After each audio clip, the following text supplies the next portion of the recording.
dan semoga kita bisa mengamalkannya nantinya di kehidupan sehari-hari. Mungkin dari kami Yayasan Indonesia Bertauhid itu saja pembukaan dari kami. Insya Allah nanti kajian akan disampaikan kurang lebih 50 menit ya Ustaz ya. Kemudian nanti disertai tanya jawab. Kemarin saya dapat info mungkin tanya jawabnya ya melalui chat saja ya. Jadi nanti kami akan bacakan pertanyaan dari jamaah. Semoga bagi jamaah nanti yang ada pertanyaan bisa disampaikan melalui kolom chat dan nanti akan dibacakan. Baik Ustaz, mungkin itu saja, dan jamaah sekalian marilah kita simak bersama kajian bersama beliau Ustaz Firanda Atirda Hafidhahullah Ta'ala dengan tema untukmu yang dirundung duka. Marilah kita luruskan niat kita, semoga Allah memudahkan kita untuk menuntut ilmu. Demikian dari kami, kurang lebih mohon maaf kepada Al-Ustaz. Berikutnya waktu dan tempat kami persilakan. Saya tafadhol masykuran. Jazakumullah khairan. Bismillahirrahmanirrahim. Assalamualaikum warahmatullahi wabarakatuh. Alhamdulillahi ala ihsanihi wa syukru lahu ala taufiqihi wa amtinanihi wa asyhadu an la ilaha illallah wahdahu la syarika lahu ta'ziman li sya'nihi wa asyhadu anna Muhammadan abduhu wa rasuluhu da'ila ridwani. Allahumma salli alaihi wa ala alihi wa ashabihi wa ikhwani. Ikhwan dan akhwat, Majelis Taklim dari Indonesia Bertauhid yang dirahmati oleh Allah Subhanahu wa taala. Pada kesempatan kali ini kita akan bahas topik yang penting bagi kita semua, karena kita adalah manusia yang hidup di atas muka bumi, yang pasti pernah mengalami kesedihan, bahkan berulang-ulang mengalami kesedihan ya. Dan bahkan mungkin di antara kita ada yang sedang bersedih dan sedih yang mendalam. Tentunya topik ini adalah topik yang penting bagi kita semua. Kita perlu ingat bahwasanya memang kehidupan di atas muka bumi ini berisi dengan ujian-ujian. Memang Allah menciptakan kita, menciptakan bumi dan seisinya adalah untuk menguji kita. Allah Subhanahu wa taala berfirman, "Alladzi khalaqal mauta wal hayata liyabluwakum ayyukum ahsanu amala." Dialah Allah yang menciptakan kematian dan kehidupan untuk menguji kalian, siapa di antara kalian yang terbaik amalannya. Allah juga berfirman, "Hal ata 'alal insani hinum minad dahri lam yakun syai'an madhkura. Inna khalaqnal insana min nutfatin amsyajin nabtalih." Ya, kata Allah Subhanahu wa taala, bukankah telah datang kepada manusia di mana suatu zaman bahwasanya manusia tersebut belum sesuatu yang disebutkan itu belum merupakan suatu apapun. Ya, kemudian kami ciptakan manusia. Inna khalaqnal insana. Dulu manusia tidak ada. Kemudian kami ciptakan manusia min nutfatin amsyaj, dari air mani yang tercampur, ya, campuran antara sperma dengan sel telur ovum ya. Untuk apa? Nabtalihi, untuk kami mengujinya. Jadi memang kita diciptakan untuk diuji. Oleh karenanya tidak seorang pun di atas muka bumi ini kecuali diuji. Ya. Semua orang pernah bersedih ya. Dan ujian dengan berbagai macam ujian yang Allah berikan kepada manusia ya. Ada yang diuji dengan kesulitan harta ya. Ada yang diuji dengan tubuhnya yang sakit atau cacat ya. Ada yang diuji dengan kehilangan orang yang dicintai ya. Demikianlah kehidupan ya. Sebagaimana sabda Nabi Jibril berkata kepada Nabi sallallahu alaihi wasallam, "Ahbib man syi'ta fa innaka mufariquh." Wahai Muhammad sallallahu alaihi wasallam, cintailah siapa yang kau kehendaki, kau akan berpisah darinya. Entah dia yang meninggalkanmu atau engkau yang akan meninggalkannya. Ada yang diuji dengan kesedihan, duka, nestapa karena sudah menikah bertahun-tahun tidak dikaruniai anak ya. Sementara dia sedih melihat banyak orang memiliki anak ya. Tabiat manusia, dia tidak punya anak, lihat orang punya anak, dia sedih ya. Sebaliknya ada yang menderita karena punya anak ya. Dia punya anak, anaknya nakal, bikin masalah. Dia berangan-angan seandainya dulu saya tidak punya anak ini. Ternyata punya anak bikin masalah. Di satu diuji dengan tidak punya anak, yang satu diuji dengan punya anak. Ada seorang wanita mungkin sudah, ke bahasa kita sudah perawan tua, udah umur 30, 40, belum ada yang melamarnya, belum ada yang datang meminangnya. Dia bersedih melihat teman-temannya sudah menikah, sudah punya anak. Dia berangan-angan bisa punya suami, namun tidak punya suami, ya, diuji dengan tidak punya suami. Sementara ada sebagian wanita yang diuji dengan punya suami, berangan-angan sehingga dia tidak menikah. Kehidupan rumah tangga bertahun-tahun bahkan puluhan tahun dipenuhi dengan dusta, dengan duka, nestapa, dengan kesedihan, dengan ya penderitaan, dan itu dialami oleh sebagian wanita. Sehingga keberadaan suaminya selalu membuat dia menangis setiap hari. Dan demikianlah ya. Ada yang diuji ya, ingin menjadi pejabat, sudah mengeluarkan duit yang banyak namun tidak berhasil jadi pejabat, dia sedih luar biasa. Dan ada juga yang diuji setelah menjadi pejabat, diuji dengan cacian, makian, kemudian macam-macam lah. Jadi semua orang diuji ya.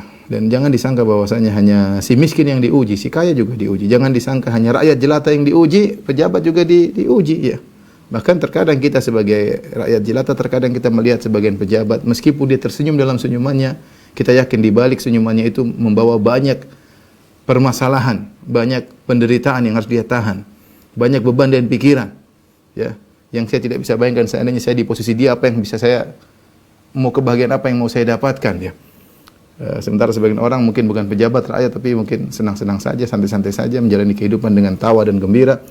Jadi semua orang diuji, ya, mau si miskin, mau si kaya, rakyat jelata, pejabat, semuanya diuji. Dan inilah memang tujuan kita diciptakan di atas muka bumi ini.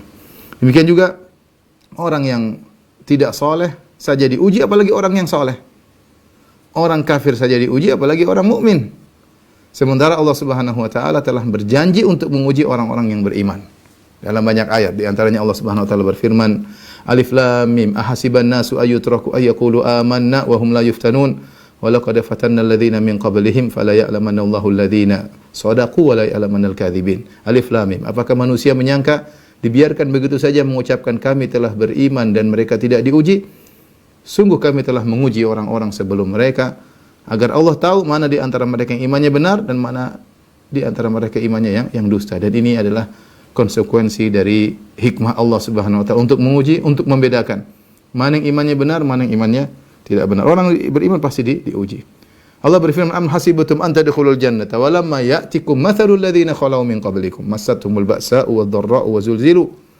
Apa kalian menyangka akan masuk surga sementara belum datang kepada kalian ya cobaan yang seperti dialami oleh orang-orang sebelum kalian?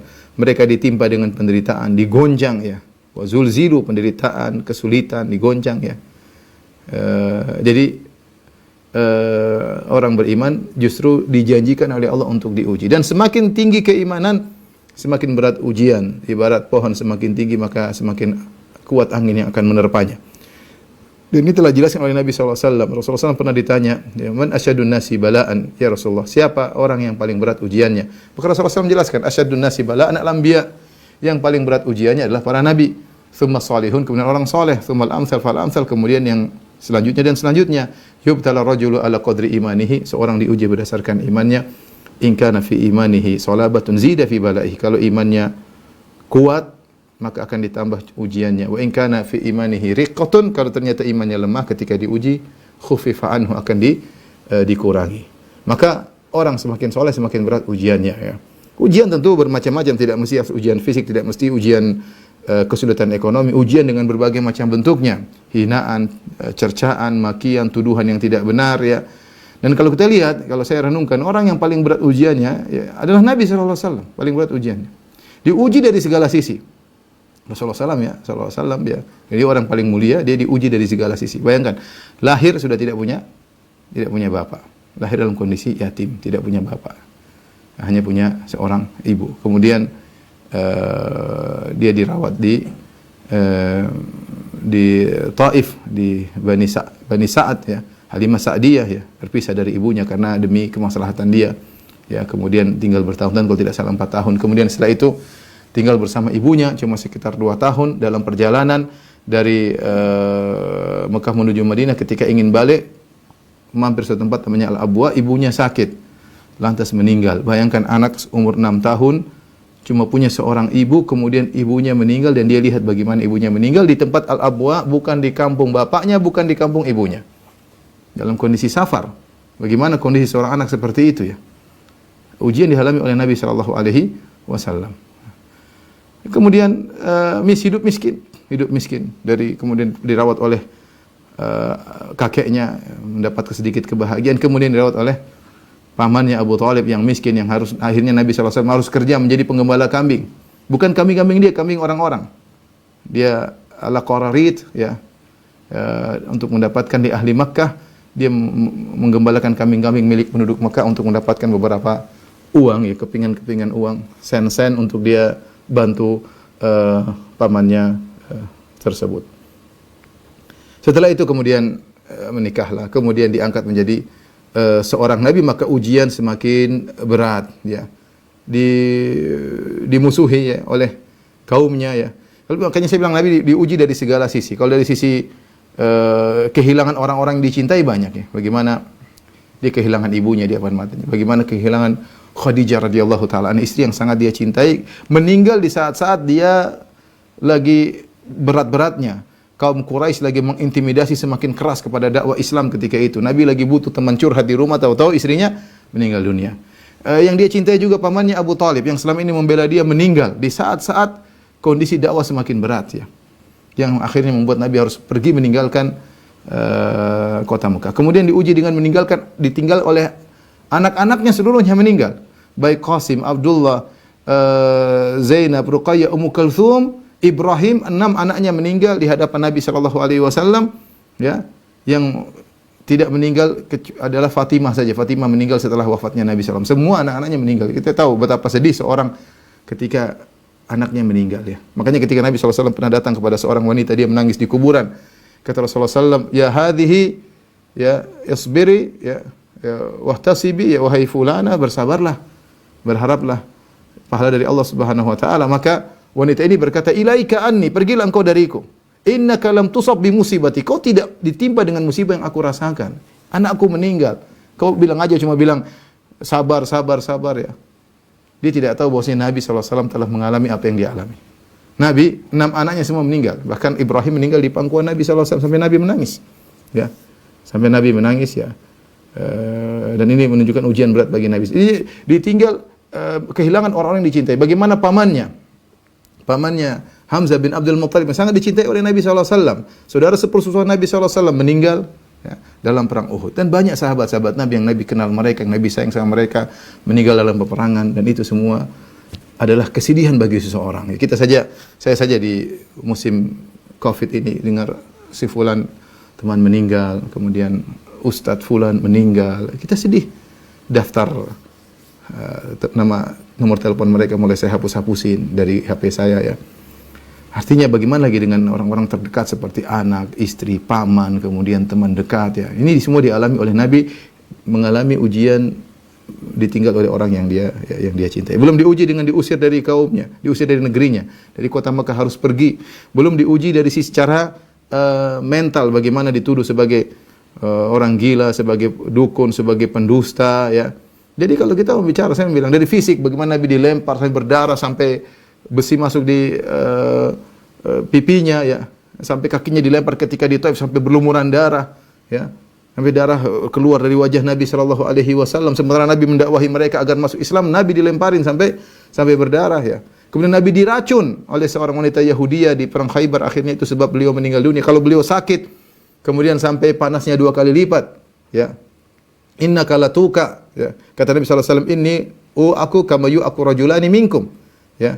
Ketika sahabat mengatakan, "Ya Rasulullah, innaka tuka wa akan syadidan." Ya Rasulullah, engkau panasnya panas berat sekali. Kata Nabi, "Benar. Aku kalau dikasih sakit panasku 2 kali lipat." Ya, maksudnya kalau kita mau gampangannya, kalau kita panas mungkin 40 derajat, mungkin Rasulullah SAW 80 derajat atau kurang daripada itu, kurang lebih daripada itu. Intinya Rasulullah SAW diuji dari segala sisi, dari fisik, dari mental. Ya, mau saya katakan semua ujian dihadapi oleh Nabi SAW, kecuali satu mungkin yang tidak diuji adalah Nabi tidak diuji secara cacat fisik, karena dia seorang Nabi tidak cacat fisik, karena cacat fisik akan menjadi bahan orang ragu akan kenabiannya. Tapi intinya dari sisi yang lain Rasulullah SAW diuji, ya. Ya, Rasul diuji. Tapi Rasulullah SAW ketika pergi ke kuburan ibunya, Rasulullah SAW menangis, ya. Kata Rasulullah SAW, ya, aku kasihan sama ibuku, rahmatan laha minan nar, khawatir dengan neraka yang mengenainya. Jadi intinya inilah ujian yang dihadapi oleh Rasulullah sallallahu alaihi wasallam, karena dia adalah orang yang paling bertakwa, yang paling saleh, maka ujian paling berat dialami oleh Nabi sallallahu alaihi wasallam. Taib, ikhwan dan akhwat yang dirahmati Allah Subhanahu wa taala, kawan-kawan di Indonesia Bertauhid yang dirahmati Allah Subhanahu wa taala, ini mukaddimah, maka berikut ini ada beberapa renungan-renungan atau nasihat-nasihat bagi kita semua, bagi saya pribadi dan bagi kawan-kawan, ya, agar kita bisa bersabar menghadapi menghadapi musibah atau hal yang tidak kita sukai atau kita dalam kondisi sedang berduka ya. Dan ini sebenarnya ilmu yang harus kita ulang-ulang ya. Karena kondisi ini berulang, artinya kesedihan itu datang berulang-ulang ya. Sehingga kita harus selalu mengingatkan diri kita ya. Teori kita harus pahami dan harus kita resapi dalam hati kita. Tapi di antara beberapa renungan-renungan yang harus kita renungkan ya ketika tatkala kita ditimpa dengan musibah, ditimpa dengan kesedihan ya, duka nestapa menyelimuti hati kita, maka ada beberapa yang harus kita renungkan. Yang pertama, yang sudah saya singgung tadi, ujian merupakan tabiat kehidupan. Ya, namanya kehidupan itu pasti karena ujian itu memang adalah kehidupan adalah ujian. Gampangannya siapa yang mau hidup harus diuji. Konsekuensi kehidupan adalah ujian. Yang tidak ingin diuji ya jangan hidup, mati aja. Jadi kalau mau hidup pasti diuji. Siapapun Anda, sebagaimana Anda pasti diuji. Allah telah menyatakan laqad khalaqnal insana fi kabad. Sungguh kami telah menciptakan manusia dalam kondisi susah payah. Dan dia sendiri lihat, perhatikan dirinya ketika lahir, dia susah keluar dari perut ibunya, menyusahkan ibunya ya, menyusahkan bapaknya. Kemudian dia sudah menyusahkan orang lain sejak lahir. Dia pun dengan kesusahan, kemudian merangkak dengan, kemudian mungkin sejak pertama sudah lahir sudah dikasih inilah, kasih vaksin lah, kasih macam-macam lah, imunisasi lah, dia nangis, macam-macam lah. Kemudian berjalan harus belajar, harus ini menjalani kehidupan ya. Namanya anak-anak disuruh belajar, enggak mau belajar, ya udah ujian, ujian kehidupan bagi dia. Nanti kalau dia mau menikah, mau pusing lagi cari calonnya siapa ya. Kemudian belum lagi kalau ngelamar ditolak pertama, ditolak kedua. banyak ujian kehidupan ini isinya dengan ujian ya. Belum lagi kalau sudah dapat wanita menikah ternyata tidak mudah menjalani kehidupan rumah tangga ya. Permasalahan rumah tangga, inilah cekcoklah apa, bertetangga, masalah dengan tetangga. Banyak kehidupan ini tidak luput dari namanya ujian ya. Sampai dia akan mengalami terus demikian, dia sakit, kemudian senang, sakit lagi, kemudian sampai akhirnya dia meninggal dunia. Bahkan setelah meninggal dunia, dia pun diuji di alam barzah dan seterusnya. Makanya Imam Ahmad ketika ditanya sampai kapan kita bisa istirahat, kata kapan baru kita istirahat, ketika sampai kakimu menginjak surga baru kau istirahat. Selama kakimu belum menginjak surga, kau akan diuji terus menerus ya. Di dunia ini isinya adalah dengan ujian.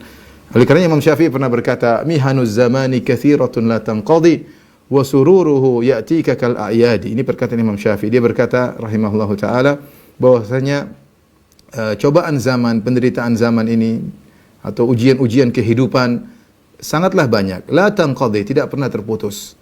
Wa sururuhu ya'tika kal a'yadi. Adapun kesenangan-kesenangan kehidupan ya datang seperti hari Id, itu sesekali. Lebih banyak ujian yang dihadapi oleh Imam Syafi'i daripada kesenangan yang beliau dapatkan. Kita tahu dia orang soleh, pasti ujiannya banyak dihadapi oleh Imam Syafi'i rahimahullahu taala. Ini jadi pertama kita sadar bahwasanya ujian adalah tabiat kehidupan. Kesedihan, kekhawatiran adalah sifat yang melazimi kehidupan. Namanya orang hidup pasti sedih, pasti khawatir ya. Pasti khawatir karena dia pasti akan menghadapi ujian. Oleh karenanya di antara hal yang membantu kita untuk meringankan beban kesedihan kita tahu inilah tabiat kehidupan dan kita tahu namanya kesedihan baru hilang kalau kita masuk surga. Allah berkata kepada para penghuni surga, udkhulul jannata la khaufun 'alaikum wa la antum tahzanun. Ya, masuklah kalian ke dalam surga, tidak ada kesedihan, tidak ada kekhawatiran. Selama kita masih di dunia, pasti kita sedih, pasti kita khawatir. Siapapun kita. Mau raja, mau presiden ya. Sekarang kita bicara tentang pandemi. Yang paling pusing para pejabat pusing. Raja pusing, presiden pusing, semuanya pusing ya. Semuanya pusing ya. Tenaga kesehatan pusing ya, semuanya pusing ya. Ya. Oleh karenanya itulah kehidupan dunia, agar kita rindu dengan suatu kehidupan yang sempurna, yang tidak ada kesedihan, tidak ada kekhawatiran, itu di surga. Makanya penghuni surga ketika pertama masuk surga, Allah mengatakan wa qalu alhamdulillahilladzi adhhaba 'annal hazan. Inna rabbana laghafurun syakur. Mereka berkata, segala puji bagi Allah yang telah menghilangkan dari kami segala kesedihan. Allah cabut kesedihan dari dada mereka. Begitu mereka masuk surga, semua kesedihan hilang. Ya. Kita di dunia sebab kesedihan sangat banyak. Banyak yang kita lihat buat kita sedih. Lihat orang sakit kita sedih, lihat saudara kita meninggal kita sedih, lihat orang miskin kita sedih, lihat orang susah kita sedih, lihat orang terkena musibah kita sedih, terkadang kita lihat diri kita sendiri kita juga sedih. Terkadang lihat istri sedih, terkadang lihat suami sedih. Banyak hal yang kalau kita lihat bikin kita sedih, banyak hal ya. Sedih. Sebagian orang dia sehat-sehat walafiat, tapi lihat seorang wanita sehat walafiat nggak ada kekurangan apa-apa, lihat perempuan lebih cantik dia sedih. Kenapa dia tidak cantik seperti dia? Sedih. Banyak hal. Dan itu tabiat kehidupan dunia ya. Beda kalau sudah di surga. Di surga apapun yang kita lihat akan bikin bahagia. Semua yang kita lihat bikin bahagia. Ya. Makanya Allah Subhanahu wa taala ketika menyebut tentang penghuni surga, Allah mengatakan innal abrara lafi na'im 'alal araiki yanzurun. Sungguhnya orang-orang yang al-abrar yang baik dalam kenikmatan di surga, 'alal araiki yanzurun, mereka berada di atas dipan-dipan yang indah, yanzurun, mereka sedang melihat. Apa yang mereka lihat Allah tidak jelaskan, tapi semua apa yang mereka lihat mendatangkan kebahagiaan. Makanya Allah mengatakan ta'rifu fi wujuhihim nadratan na'im. Kau lihat dari wajah mereka ada kebahagiaan. Artinya Allah jelaskan semua yang mereka lihat di surga bikin bahagia ya. Wa idza ra'aita thamma ra'aita na'iman wa mulkan kabira. Kata Allah, jika kau lihat di sana di surga, kau akan melihat kenikmatan. Semua yang kau lihat kanan, kiri, atas, bawah, semuanya kenikmatan. Beda dengan di dunia. Di dunia banyak sebab kalau kita lihat bikin kita sedih. Apalagi yang suka baca berita, banyak yang sedih. Berita ini, berita anu, berita ini. Banyak hal buat kita sedih. Kita saja tidak diuji, lihat orang diuji kita sedih, apalagi ujian tersebut sedang menimpa diri kita. Jadi ini poin yang ingin saya sampaikan, bahwasanya kesedihan, gundah gulana, kekhawatiran itu adalah tabiat dari kehidupan, bukan cuma Anda saja yang mengalaminya, semua orang juga mengalaminya. Ini membuat kita sadar bahwasanya inilah tabiat kehidupan, suatu hal yang tidak mungkin kita hindari, Makanya kalau saya sering, misalnya ada orang bilang, Ustadz begini ada masalah, saya bilang itu masalah bisa dihindari enggak? Nggak ada solusinya. Kalau nggak ada solusinya ya jalani, nikmati, itulah tabiat kehidupan. Seperti orang bilang, gimana ya kalau di Jakarta biar nggak ada macet? Ya nggak bisa. Ente nggak macet jangan tinggal di Jakarta. Kalau ente tinggal di Jakarta, ya sudah, itulah tabiat kehidupan di Jakarta, pasti macet. Ya, jangan dianggap itu sebagai suatu problem, anggap saja itu suatu pernak-pernik kehidupan. Jangan dianggap problem. Karena kalau Anda anggap problem, nggak ada solusinya ya. Ya, nggak ada solusinya. Jadi jangan pernah berangan-angan kalau hidup tidak sedih itu mustahil. Tapi yang kedua, di antara hal yang membantu kita untuk menghadapi kesedihan yang kita alami, mengingat bahwasanya, sadar bahwasanya yang beri ujian adalah Allah Subhanahu wa taala, ya. Allah Subhanahu wa taala ya sayang kepada kita, dan dia tahu apa yang terbaik bagi kita, dan dia tahu apa yang ujian macam apa yang pantas untuk diberikan kepada kita ya. Dan Allah Subhanahu wa taala tahu kadar keimanan kita. Tadi kata Nabi SAW, yubtala rajulu ala qadri imanihi. Seorang diuji berdasarkan kadar keimanannya. Artinya apa? Jika Anda diuji oleh Allah Subhanahu wa taala, yang memberikan ujian bukan orang yang tidak tahu Anda, dia tahu Anda. Allah Subhanahu wa taala yang menciptakan kamu, dan dia tahu siapa Anda ya. Dan dia tahu bagaimana sifat-sifat Anda, ya, dia tahu sifat antum bagaimana ya, dan dia tahu ujian mana yang bisa antum hadapi. Maka seorang harus optimis ketika dia sadar bahwasanya yang memberi ujian adalah kenal betul tentang dirinya, yang sayang kepadanya, yang kata Nabi SAW, lallahu arhamu bi ibadihi min hadhihi bi waladiha. Allah lebih sayang kepada hamba-hambanya daripada seorang ibu kepada anaknya ya. Allah tahu ya, Allah tahu apa yang terbaik bagi seorang. Ketika memberi ujian ya, bukan ujian datang dari zat yang tidak mengenal kita, bahkan sangat kenal dengan kita. Bahkan kalau kita bertakwa, dia sangat sayang kepada kita lebih daripada sayang ibu kita terhadap diri kita. Nah, kalau kita tahu ini yang kasih ujian Allah, ini membantu kita meringankan beban tersebut ya. Beda kalau kita ada orang zalim, ini orang zalim sama kita. Kita nggak tahu ini siapa orang ini, sayang sama kita atau tidak, ingin kecelakaan bagi kita. Tapi kalau kita tahu ini yang kasih musibah, Allah Subhanahu wa taala, nah, kita harus husnudzon kepada Allah Subhanahu wa taala. Kemudian juga yang berikutnya, sebagian dijelaskan oleh Ibnu Qayyim rahimahullahu taala, bahwasanya ujian yang Allah berikan kepada seorang hamba pada dasarnya obat. Obat yang akan memperbaiki hamba tersebut. Memang obat itu pahit. Obat itu pahit ya. Ya, tapi kalau dia bisa menerima obat tersebut dengan baik, dengan berlapang dada, dengan tenang ya, maka insya Allah ada efeknya ya. Saya sering dengar cerita bagaimana kasus-kasus terjadi, misalnya vaksin kalau seorang ketakutan kemudian tensinya lagi naik, pengaruhnya buruk ya. Seorang kalau mau divaksin jangan ketakutan, santai ya. Meskipun ada yang tetap aja takut, tapi maksud saya bagaimana pengaruh seorang menerima suatu obat itu mempengaruhi keberhasilan efek obat tersebut, mempengaruhi. Ibnu Qayyim rahimahullah menyebutkan ya bahwasanya dalam diri manusia ini punya banyak potensi-potensi yang buruk. Potensi misalnya sombong, potensi ujub, potensi zalim kepada orang lain, potensi menjadi Firaun, ya gampangannya demikian. Bayangkan kalau seorang selalu kaya, selalu sehat, apa yang diinginkan selalu terpenuhi, bisa jadi dia ujub, bisa jadi dia bangga, bisa jadi dia zalimi orang, bisa jadi banyak penyakit-penyakit yang akan muncul dari dirinya. Namun ketika Allah kasih musibah, ini obat.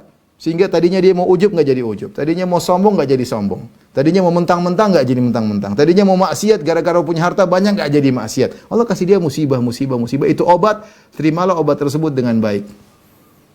Jadi yakinlah itu yang buat kita sedih itu obat.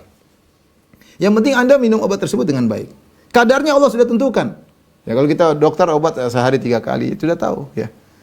Jalani pengobatan tersebut dengan tenang, dengan husnudzan, maka insya Allah akan menjadi lebih baik ya. Makanya di antara faedah dari kisah Nabi Yusuf alaihissalam sebenarnya mengatakan awalu tamkin al-ibtila, awal dari kejayaan adalah ujian ya. Lihat Nabi Yusuf alaihissalam ditimpa dengan kesedihan yang bertubi-tubi, berlarut-larut, berkepanjangan ya. Tapi ujungnya apa? Ujungnya menjadi seorang menteri yang dihormati di Mesir. Mulai dari diuji dipisahkan dari ayahnya yang sangat dia cintai, kemudian dimusuhi oleh kakak-kakaknya, dibuka baju dilemparkan dalam sumur, kemudian setelah itu dijadikan sebagai budak atau pembantu pembesar di Mesir, kemudian dituduh mau berzina, dipenjara bertahun-tahun. Ini emang Nabi Yusuf tidak bersedih?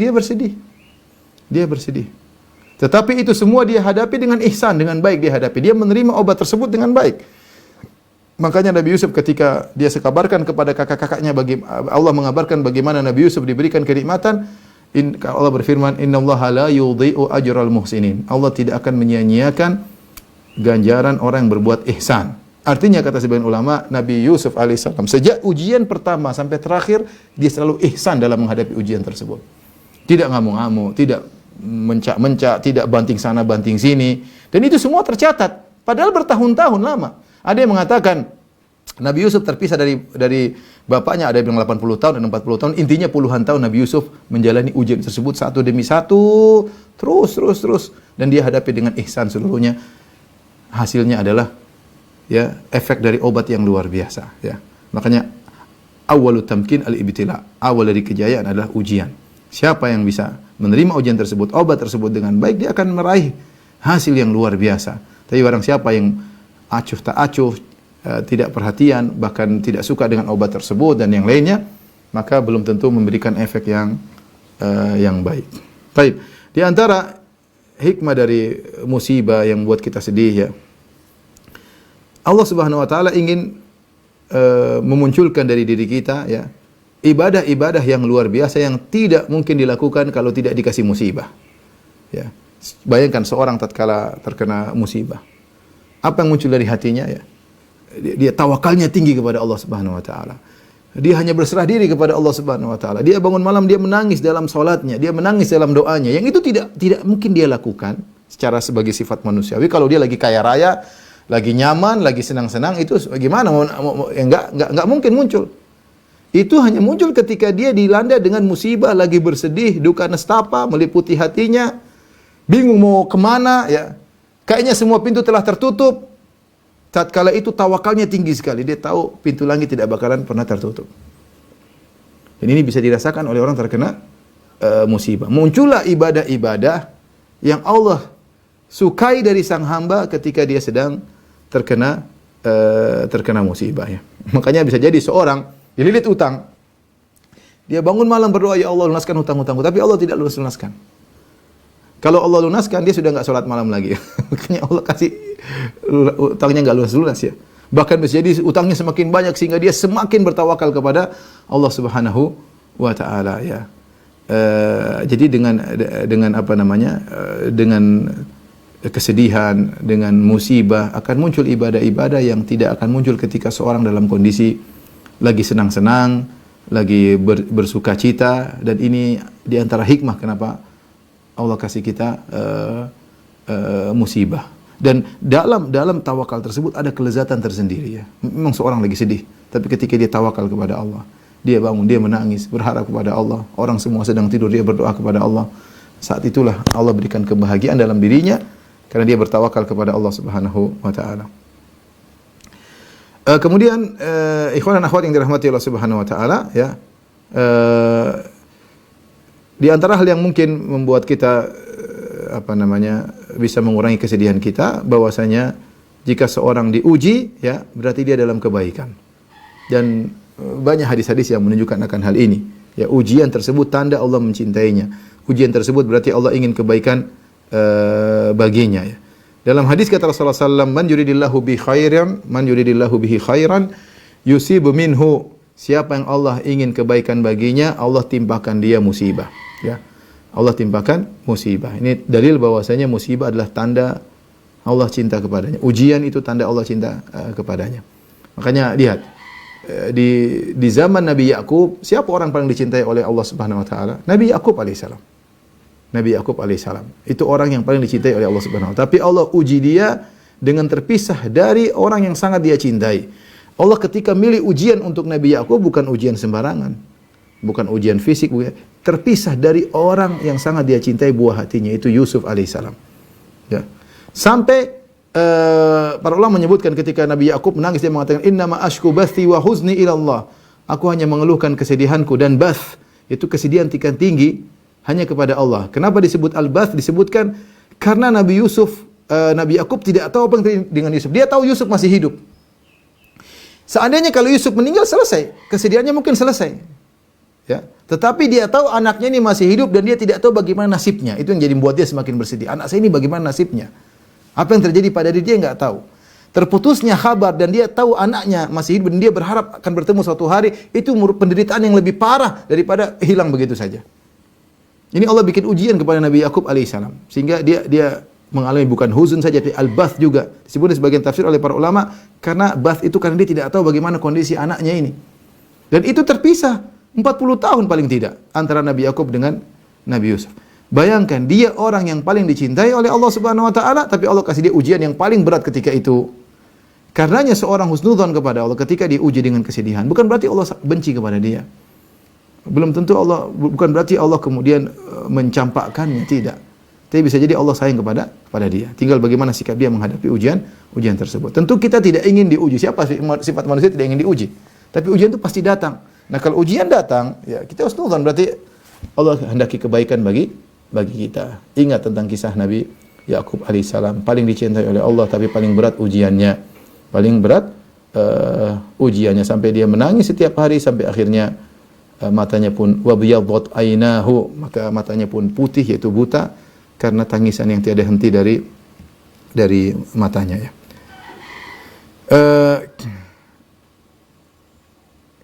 Kemudian di antara hal yang mungkin bantu kita agar kita mengurangi kesedihan, yaitu bahwasanya musibah yang menimpa kita ya adalah untuk mengangkat derajat kita di surga ya. Dalam satu hadis Rasulullah SAW mengatakan, "Inna rajula la yakuna lahu 'indallahil manzilah." Sungguhnya seorang punya kedudukan di sisi Allah. Fama yablughuha bi amalin. Ternyata amal dia yang dia lakukan tidak bisa membuat dia sampai ke kedudukan tersebut ya. Fama yazalullahu yabtalihi bima yakrah, maka senantiasa Allah menguji dia dengan perkara yang dia tidak sukai hatta yuballighahu iyyaha, sampai akhirnya dengan ujian-ujian tersebut Allah angkat dia sampai pada kedudukan yang Allah kehendaki ya. Ini menunjukkan bahwasanya bisa jadi ujian mengangkat derajat dengan derajat yang tinggi. Jadi Allah melihat seorang hamba, Allah lihat amal dia, mungkin zikirnya, mungkin dakwahnya, mungkin baktinya, mungkin sholat malamnya, masih kurang. Sementara Allah mentakdirkan dia memiliki derajat yang tinggi. Melihat dari amal dia sedikit, tidak mencukupi dia untuk mendongkraknya naik ke derajat yang tinggi tersebut. Di antara hal yang buat dia bisa mendongkraknya sampai derajat tersebut dikasih ujian dengan yang dia benci. Ini menunjukkan bahwasanya pahala bersabar dalam ujian itu pahalanya besar.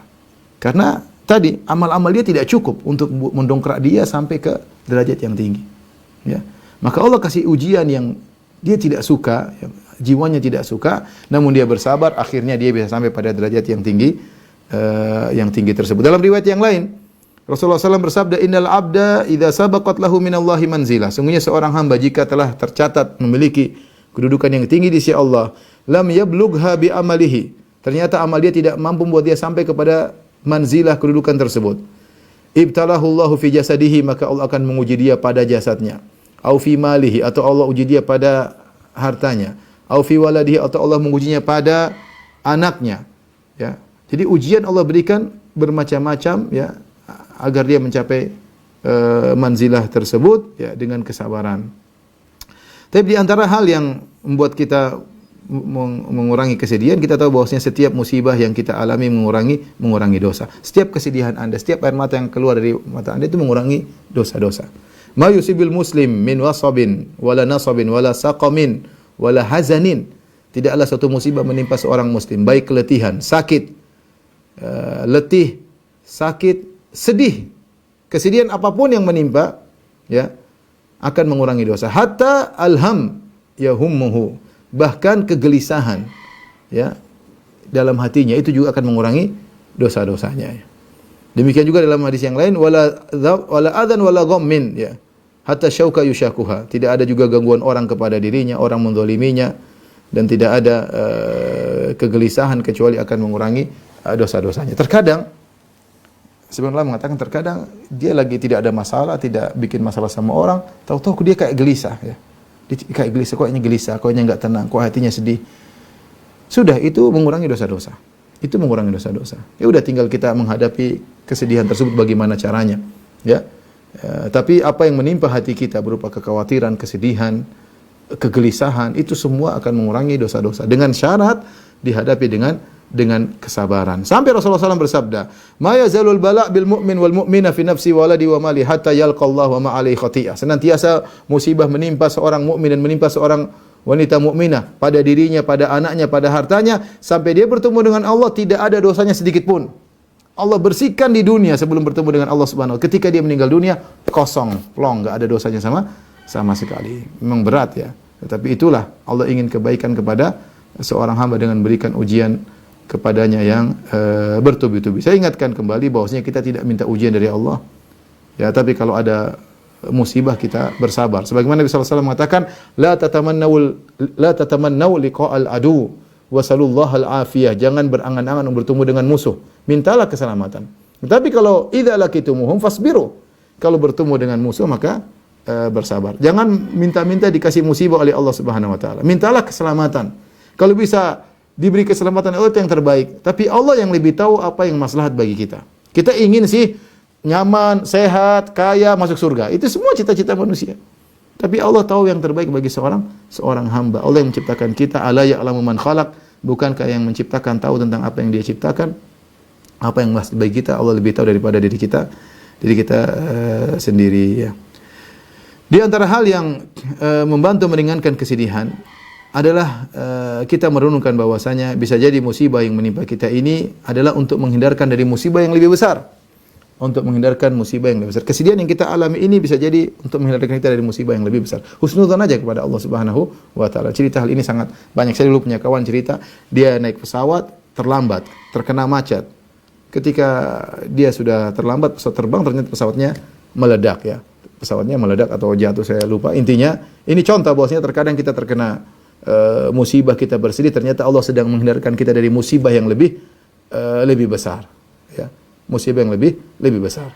Makanya sebagian ulama seperti Ibnu Qayyim rahimahullah mengatakan kalau Anda tidak bisa merenungkan akan hal ini, bahwasanya musibah bisa menghilangkan musibah besar, renungkanlah kisah tentang Nabi Khadir yang membunuh seorang anak. Yang Allah ungkapkan rahasia ketika itu ya. Nabi Khadir membunuh anak ini tentu menyedihkan kedua orang tuanya. Tetapi ternyata dengan matinya anak ini ada musibah yang lebih besar yang Allah hindarkan dari kedua orang tua ya. Karena amal gulamu fakana abahu mu'minaini fakhashina ayyurhiqahuma tughyanan wa kufra. Ya. adapun anak yang meninggal tersebut, ya ternyata kedua orang tuanya adalah orang yang beriman. Dan aku khawatir bahwasanya kedua anak yang ini kalau besar akan menjerumuskan kedua orang tuanya dalam kemaksiatan, dalam kekufuran. Ada mudarat yang lebih besar. Jadi ini kita renungkan tentang kisah Nabi Khadir dengan anak tersebut, dalil bahwasanya terkadang ada musibah menimpa kita, ternyata Allah ingin menghindarkan kita dari musibah yang lebih besar yang kita tidak tahu. Oleh karenanya seorang senantiasa husnudzan, bisa jadi ini kesedihan yang kita alami ini untuk menghindarkan diri kita dari kesedihan yang lebih besar lagi. Kemudian di antara hal yang membuat kita merenung tatkala terkena musibah, ya, bahwasanya musibah ya mengajarkan kita untuk bersyukur. Ya. Kalau bukan karena musibah, kita tidak tahu apa namanya kebahagiaan. Tatkala kita terkena musibah, kita tahu ternyata itu adalah kebahagiaan. Dengan wabidziddi tatabayyunul asya, dengan mengenal lawan sesuatu kita tahu hakikat dari sesuatu tersebut. Untuk mengetahui hakikat tauhid kita harus tahu tentang hakikat kesyirikan. Nah, kita akan tahu tentang besar nilainya kebahagiaan tatkala kita terkena musibah. Sehingga kita pandai bersyukur kepada Allah Subhanahu wa taala. Sering kita lupa mata kita ini kita gunakan untuk melihat yang tidak benar, tapi kalau kita sakit tahu bahwasanya pandangan itu nikmat yang luar biasa, ya. Pandangan itu nikmat yang luar biasa, ya. Kaki kita ini adalah nikmat yang sering kita lupakan. Tapi kapan kita baru sadar? Ketika kaki kita misalnya kena paku atau bengkak atau asam urat, baru kita tahu ternyata nikmat jalan itu nikmat yang luar biasa. Ini ada hikmahnya. Allah membuat seorang pandai bersyukur kepada Allah Subhanahu wa taala. Sebanyak wanita, ya, ketika suaminya mungkin masih hidup dia omel-omelin dia ini, begitu suaminya meninggal, subhanallah. Harusnya dia syukuri dahulu bahwasanya suami itu ya menegur dia tentang kesalahan yang dia lakukan, ya. Bagaimana kalau suaminya tidak ada, seperti apa, ya. Oleh karenanya seseorang tatkala dikasih musibah agar dia tahu betapa besar nikmat Allah yang Allah berikan kepadanya yang sering dia tidak sadari, ya. Lihat sebagian kawan-kawan ketika kena Covid, bagaimana dia tahu ternyata selama ini nikmat bernapas itu luar biasa. Ketika kena Covid sulit untuk bernapas, sesak dada, sakit paru-paru dan macam-macam, ya. Ternyata kita selama ini menghirup udara nikmat yang luar biasa. Kita dikasih musibah agar kita tahu tentang kadar nikmat Allah Subhanahu wa taala. Bahkan sebagian mereka terkena Covid sampai sekarang belum sembuh, masih sulit untuk bernapas meskipun sudah negatif. Di antaranya hal yang bantu kita untuk ketika kita sedang bersedih, ingat bahwasanya apa yang kita alami semua sudah ditakdirkan. Semua sudah ditakdirkan. Tidak bisa kita hindari. Di antara iman kepada Allah Subhanahu wa taala, kata Rasulullah SAW, "Fata'lam annama asabaka lam yakun liyukhti'ak." Agar kau tahu bahwasanya apa yang menimpamu tidak mungkin kau hindari. Wa ma akhta'aka lam yakun liyusibak, dan apa yang meleset darimu tidak akan mengenaimu. Kita terkena musibah apapun yang terjadi, yang kita sedih, musibah terkena diri kita, anak kita, harta kita, kita yakin ini sudah tercatat, ya, sudah tercatat 50.000 tahun sebelum Allah menciptakan langit dan bumi. Kataballahu maqadir al-khalaiq qabla an yakhluqas samawati wal ard bi 50 alf sanah. Allah sudah mencatat takdir seluruh makhluk 50.000 tahun sebelum Allah menciptakan langit dan bumi. Sampai saya sering kasih contoh sederhana. Kalau ada seorang wanita misalnya diomelin oleh suaminya, yakinlah wahai wanita tersebut, ini suami saya ngomel sama saya sudah tercatat 50.000 tahun sebelum Allah ciptakan langit dan bumi. Sebaliknya kalau suami diomelin sama istrinya, musibah, sedih diomelin sama istri. Sudah dibelikan emas, masih diomelin juga. Mau dibeliin apa supaya enggak diomelin? Udah dibeliin emas, dibeliin ini, disayang-sayang, masih diomelin. Yakinlah ini omelan tersebut sudah tercatat 50.000 tahun sebelum menciptakan langit dan bumi. Musibah apapun sudah tercatat. Enggak mungkin kita hindari. Makanya Allah mengatakan, ma asaba min musibatin fil ardi wala fi anfusikum illa fi kitabin min qabli an nabra'aha.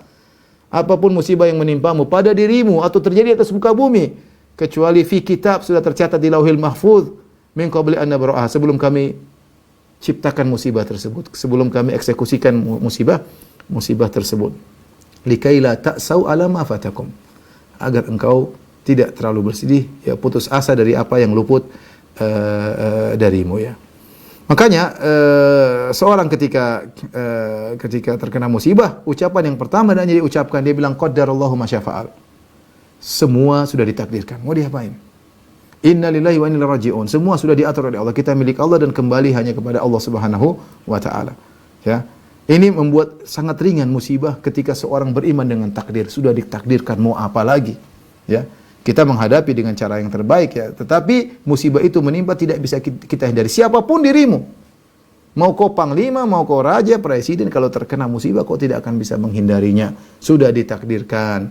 Tidak akan bisa dihindari. Kemudian di antara yang bisa kita lakukan ketika kita mengalami musibah dan kita sedang bersedih, tadi kita ucapkan kata-kata yang ini sangat membantu kita untuk kokoh hati kita ya, agar Allah merabat, Allah menegarkan hati kita ya. Seperti firman Allah Subhanahu wa taala tentang ibunya Nabi Musa, in kadat la tubdi bihi laula an rabatna ala qalbiha litakuna minal mu'minin ya. Kata Allah Subhanahu wa taala, hampir-hampir ibunya Nabi Musa tidak sabar dan mengungkap siapa Musa, yaitu ketika ibunya Nabi Musa meletakkan Musa dalam keranjang dilepaskan di sungai Nil, si Musa masih kecil alaihissalam, kemudian Nabi Musa diambil oleh keluarga Fir'aun. Ketika diambil oleh keluarga Fir'aun, ibunya Nabi Musa, fa asbaha fuadu ummi Musa farigha, maka dia sangat bersedih, hatinya menjadi kosong. Hampir-hampir dia bilang, itu anakku kembalikan. In kadat la tubdi bihi, hampir-hampir dia ungkapkan, laula an rabatna ala qalbiha, kalau tidak kami ikat hatinya, itu kami kokohkan hatinya. Maka di antara hal yang bantu buat kita hati kita tegar ketika terkena musibah. Ketika harus sedih pun tidak sampai berkepanjangan. Ketika terkena musibah langsung kita bilang innalillahi wa inna ilaihi raji'un. Semuanya kita ini milik Allah dan kita akan kembali kepada Allah. Harta kita milik Allah, anak kita milik Allah, diri kita milik Allah, dan kita akan kembali kepada Allah. Kembali kepada Allah untuk dimintai pertanggungjawaban dan kembali kepada Allah dengan bawa pahala yang besar. Ini yakin. Ketika kita terkena musibah langsung kita bilang innalillahi wa inna ilaihi raji'un. Kita bilang lagi qadarallahu ma syafa'al. Sudah ditakdirkan. Kita renungkan dalam hati kita 50.000 tahun sebelum menciptakan langit dan bumi, ini sudah ditulis oleh Allah, enggak mungkin kita hindari. Kita ucapkan lagi, alhamdulillah ala kulli hal. Segala puji bagi Allah dalam segala keputusannya. Yakin di balik ini ada hikmah. Ada hikmah yang mungkin kita tidak tahu, akan kita ketahui setelah ini. Cepat atau lambat. Di balik ini ada hikmah. Kita bilang alhamdulillah ala kulli hal. Kita ucapkan lagi, ya Allah ma'jurni fi musibati wa akhlif li khairan minha. Ya Allah berikanlah pahala bagiku dalam musibah ini dan ganti yang lebih baik. Ini ucapan kalau kita ucapkan empat-empatnya. Ya innalillahi wa inna ilaihi raji'un, qadarallahu ma syafa'al, alhamdulillah ala kulli hal, Allahumma ajurni fi musibati wa akhlif li khairan minha, maka insyaallah hati kita menjadi lebih kokoh. Allah akan kokohkan hati kita. Makanya saya pernah cerita tentang seorang yang anaknya meninggal dunia. Ketika anaknya dikubur dia tenang sekali. Dia tidak meronta-ronta, tegar ya. Sampai akhirnya ada seorang bertanya kepada dia setelah berjalan waktu lama, dia bilang, "Wahai paman, ada hal yang menarik bagi saya, kenapa ketika terjadi proses pengkuburan Anda bisa begitu tenang padahal anak yang meninggal adalah anak yang paling Anda cintai, yang sudah sukses mencapai gelar doktor dan yang lainnya kemudian meninggal, sangat soleh, sangat dekat dengan Anda. Kok bisa Anda bertahan ketika itu?" Dia bilang, ketika pertama kali aku terkena musibah, aku berdoa kepada Allah. Ya Allah, kokohkanlah hatiku. Pertama kali dengar musibah, anaknya meninggal, yang dia minta adalah kepada Allah mengkokohkan hatinya. Bukan hal lain, bukan, gimana, kok enggak. Pertama kali dengar, langsung ya Allahumma rubutka ala qalbi. Ya Allah, kokohkanlah hatiku. Allah tegarkanlah hatiku, minta kepada Allah. Ya. Maka kalau kita terkena musibah, minta kepada Allah agar hati kita kuat. Sehingga kalaupun kita bersedih tidak berlarut-larut, kemudian kita bisa kontrol kesedihan tersebut ya. Di antaranya kalau lagi sedih, banyak zikir kepada Allah Subhanahu wa taala ya. Dan ini dialami oleh Nabi sallallahu alaihi wasallam, kata Allah, "Wa laqad na'lamu annaka yadhiqu sadruka bima yaqulun, fasabbih bihamdi rabbika wa kum minas sajidin." Sungguh kami tahu hatimu sedih wahai Muhammad, sempit atas tuduhan-tuduhan mereka. Apa yang Allah suruh kepada Nabi, "Fasabbih bihamdi rabbik", maka bertasbihlah. Wa kum minas sajidin, dan sujudlah kepada Allah. Kalau kita sedang sedih, sibuk beribadah. Allah mengatakan wasta'inu bis sabri was salat. Jadikanlah sabar dan salat untuk menolongmu, sebagai penolong bagimu. Maka orang kalau lagi sedih, jangan kemana-mana, jangan kemudian nonton medsos, bikin kacau, jangan nonton film, jangan dengar musik. Itu hanya hilang kesedihan sementara, setelah itu balik lagi. Hatinya semakin hitam, semakin kacau. Ya. Tapi berzikir kepada Allah, baca Quran, ya. Berdoa kepada Allah Subhanahu wa taala. Doa yang bisa menghilangkan kesedihan, kata Nabi SAW, siapa yang baca doa ini maka akan hilang kesedihannya. Allahumma inni abduk ibnu abdik ibnu amatik dan seterusnya. Ya, nasiyati fi yadik madhin fiya hukmuk adlun fiya qada'uk as'aluka bi kulli ismin huwa lak sammaita bihi nafsak aw anzaltahu fi kitabik aw 'allamtahu ahadan min khalqik aw ista'tharta bihi fi ilmil ghaibi 'indak an taj'al qur'ana rabi'a qalbi wa nura sadri wa jala'a huzni wa dhahaba ghammi. Yang artinya, ya Allah, aku adalah hambamu, aku adalah putra dari hambamu, aku adalah putra dari hamba perempuanmu, dari ibuku tentunya. Nasiyati biyadik, bahwasanya ubun-ubunku di tanganmu. Madhin fiya hukmuk, hukummu pasti berlaku kepadaku. Enggak mungkin aku terhindar dari lari dari hukum yang kau tetapkan. Adlun fiya qada, dan keputusan pasti adil. Bayangkan doa ini yang sangat agung.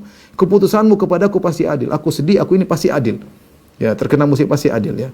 As'aluka bi kulli ismin halak, maka aku mohon kepada Engkau dengan bertawassul dengan seluruh nama-nama yang Kau miliki.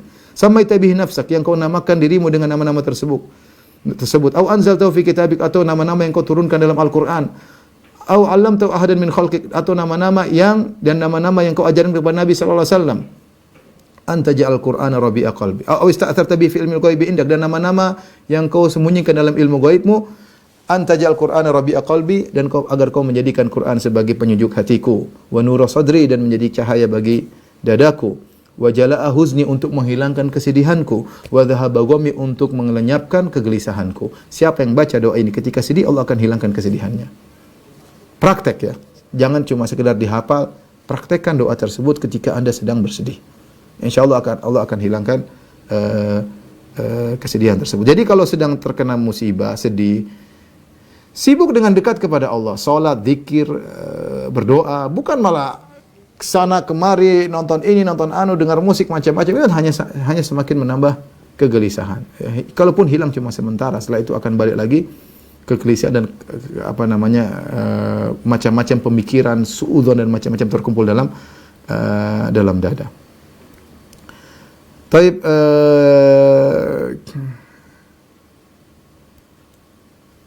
di antara kiat-kiat juga yang bisa mengurangi kesedihan, di antaranya jangan suka mengingat masa lalu, ya. Setan ingin buat kita ingat masa lalu melulu, ya. Innaman najwa minasyaitani liyahzunal ladzina amanu, ya. Sungguhnya bisik-bisik dari syaitan untuk menjadikan orang beriman bersedih. Kita jangan terlalu, masa lalu telah berlalu, mau diapain dia? Enggak bisa kembali lagi, ya.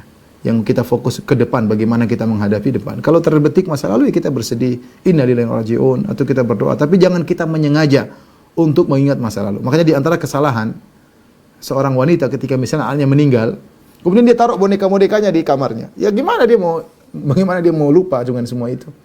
Anaknya meninggal, foto-fotonya dia taruh, kemudian wallpapernya, kemudian foto anaknya, kemudian boneka-boneka anaknya mungkin taruh depannya. Ya gimana? Ini namanya dia menjebak dirinya dalam kesedihan, dan setan ingin kita bersedih.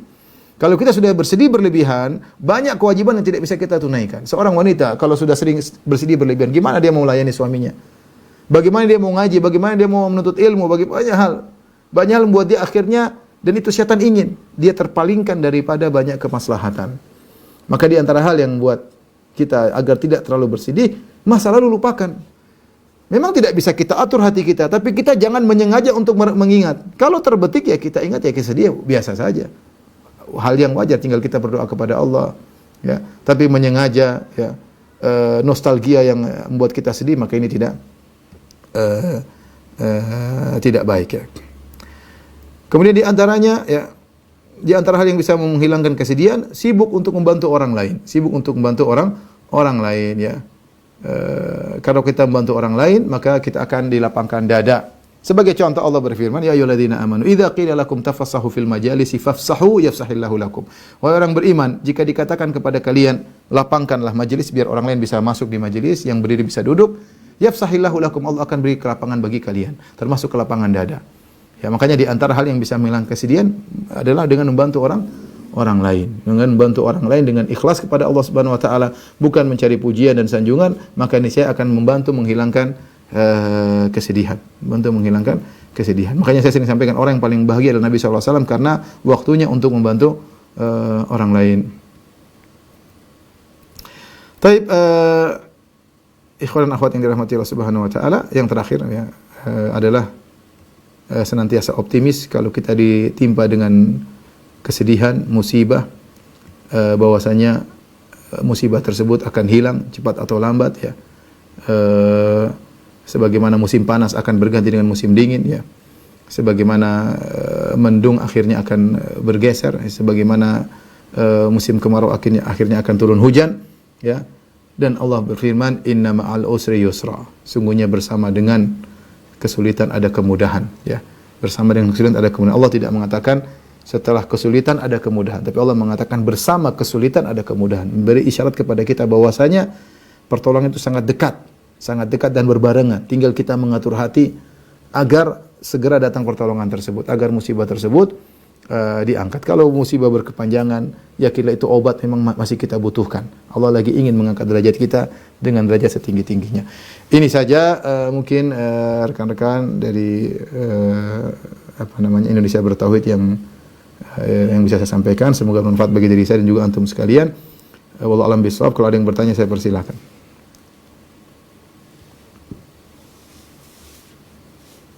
Ya, baik Ustaz, jazakallahu khairan atas nasihat dan tausiah yang sudah disampaikan.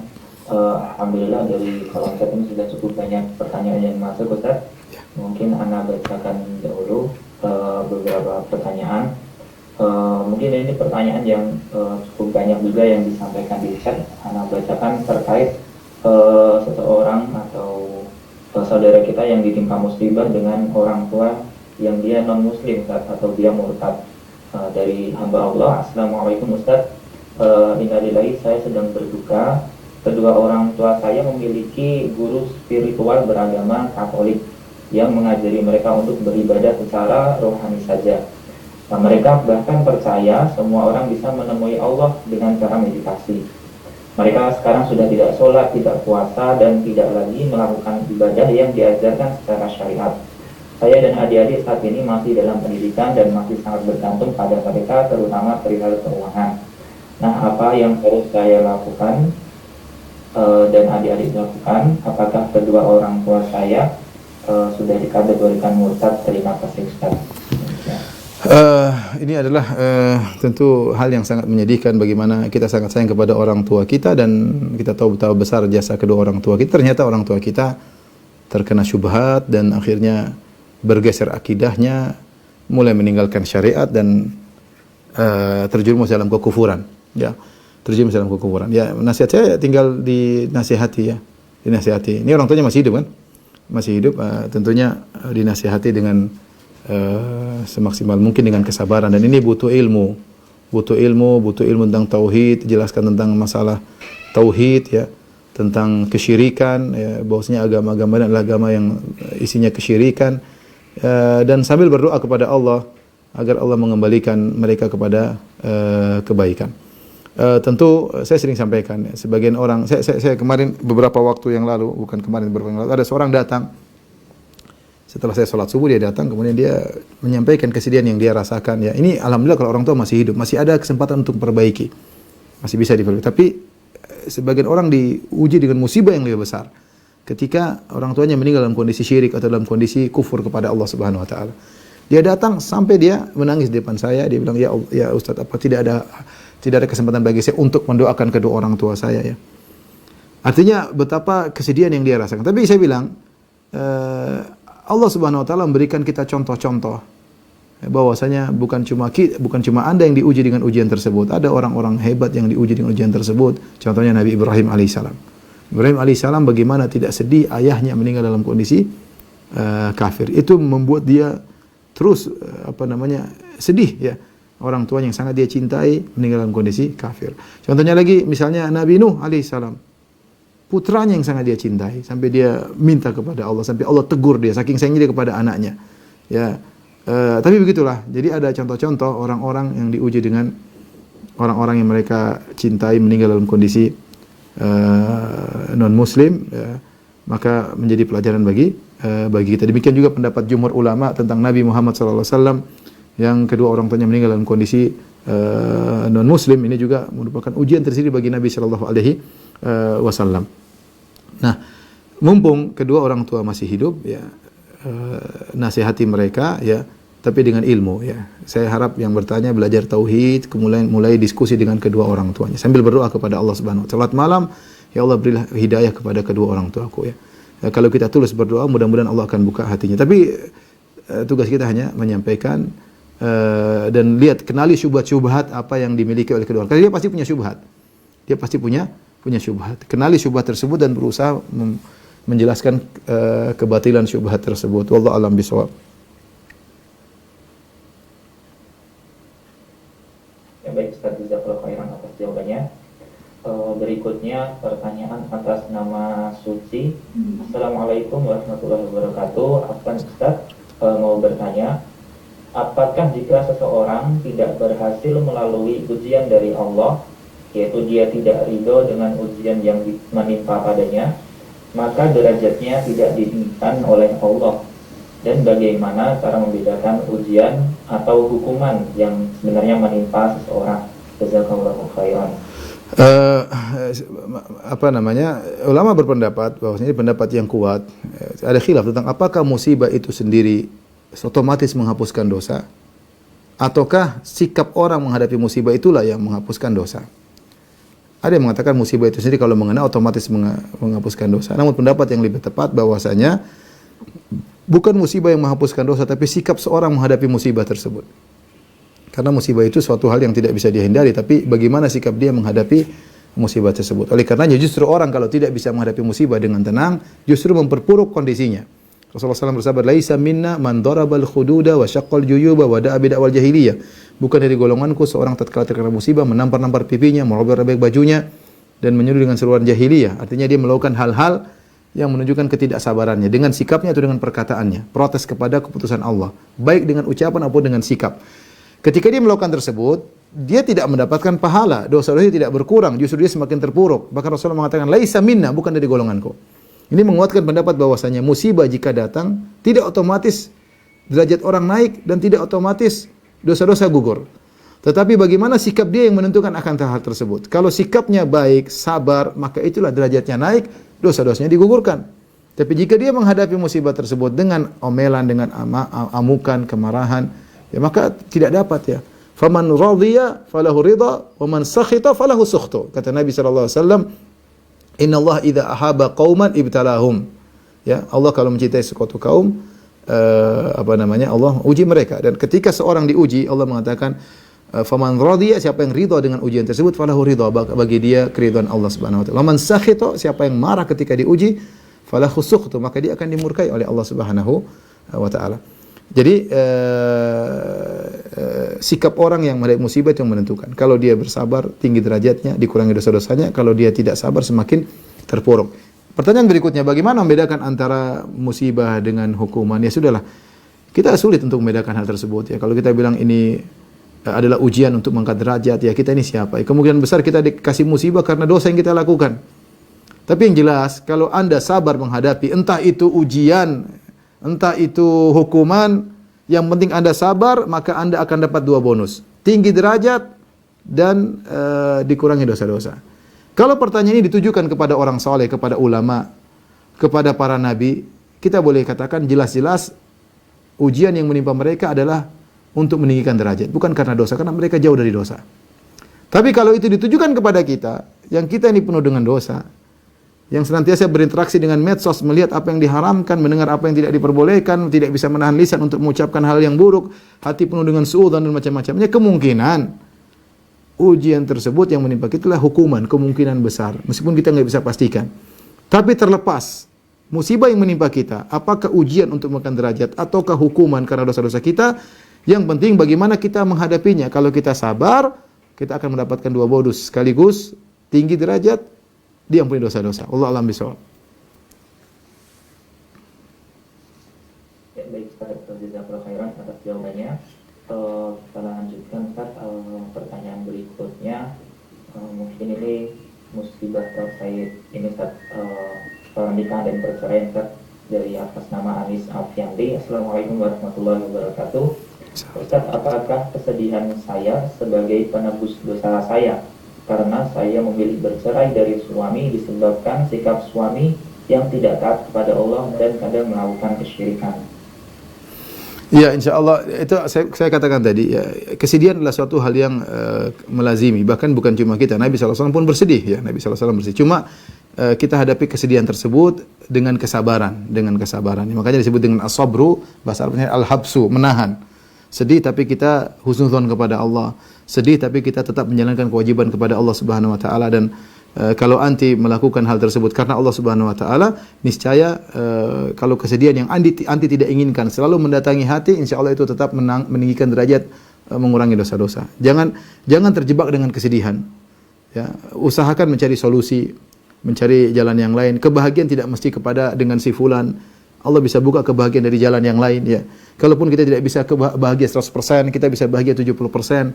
Yakinlah namanya kehidupan ini pasti ada ujian. Kita diuji dengan terpisah dari suami, yang lain mungkin diuji dengan meninggalnya suami atau yang lainnya atau macam-macam, ya.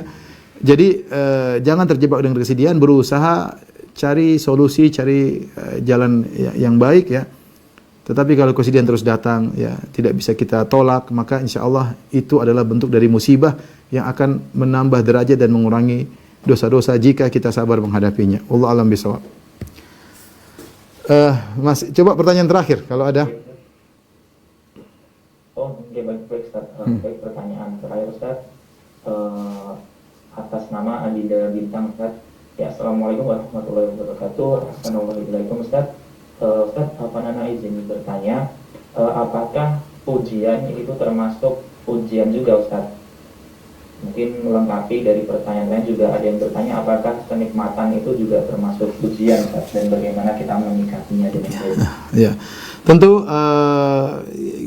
kalau disebut dengan fitnah dalam bahasa Arab artinya ujian, mencakup musibah dan mencakup juga kenikmatan, ya. Wa nabluukum bisyarri wal khairi fitnah. Kata Allah Subhanahu dalam surat Al-Anbiya, kullu nafsin dha'iqatul maut wa nabluukum bisyarri wal khairi fitnah wa ilaina turja'un.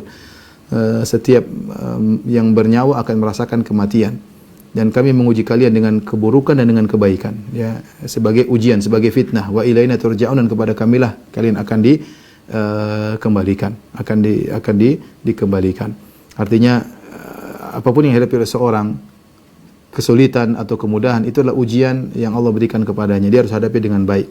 Jika dia ditimpa dengan musibah, maka dia hadapi dengan kesabaran. Kalau dia ditimpa dengan kenikmatan, dia hadapi dengan syukur kepada Allah Subhanahu wa taala. Ya, maka orang yang diuji dengan kekayaan, lulusnya dengan bersyukur. Orang yang diuji dengan musibah, lulusnya dengan kesabaran, dan dua-duanya adalah ujian. Tentunya kalau kita disuruh milih, kita lebih memilih untuk diuji dengan kenikmatan kekayaan. Ya, padahal belum tentu kita bisa bersyukur. Tetapi pilihan tersebut bukan di tangan kita. Allah Subhanahu wa taala yang memilih mana yang lebih pantas buat kita, ya.